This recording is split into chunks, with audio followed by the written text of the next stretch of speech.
We feel that childhood is disappearing for so many kids, and it's sort of the culmination of three different forces, a lot of them societal, but one is that kids now are so overstructured and parents feel the need to really direct them toward success.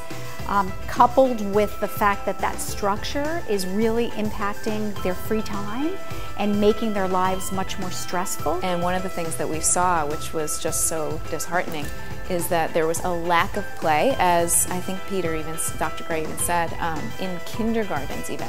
Kindergartens, first grades, I mean, absolute lack of play.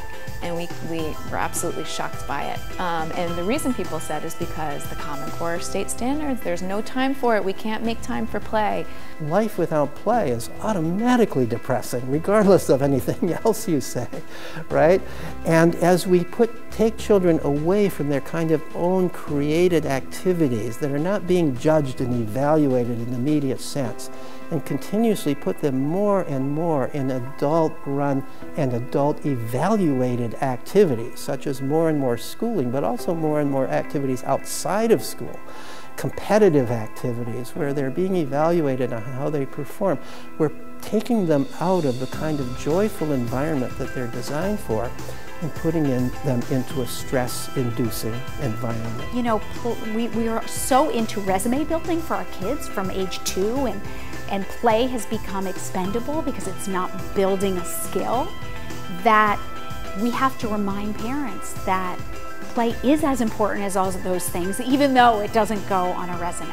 Actually, there's a lot of research connecting the value of play to things like academic success and ultimately long-term success in work and in life as an adult. But I think one of the big things that came out was that they see unstructured child-led play as driving two really important qualities for their children: problem solving and creativity.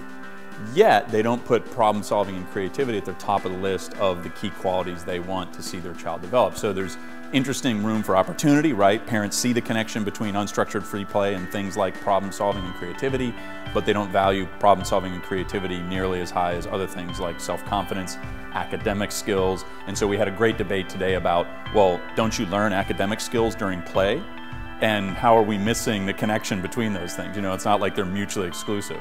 I think parents come to the process of parenting from lots of different perspectives. And at the end of the day, our ability to sort of understand what mindset a parent is bringing to the work they're doing with their children or the approach they're taking with their children is a very important place. Because if you're going to be able to influence someone's thinking, you've got to understand the things they're worried and they're concerned about. If you're a parent and you're working 2 jobs and you are at the end of your day coming to pick up your child, and here I am trying to push information at you, and I've not sort of paused to kind of appreciate what might be a better way to engage a parent that really has a lot coming at them, you know, I'm going to be less likely to be effective in my outreach and connection. So just being open to understanding what are the aspirations parents are bringing to sort of their desire to have you join with them in the process of nurturing their children, and being open to understanding that is a very important place to begin.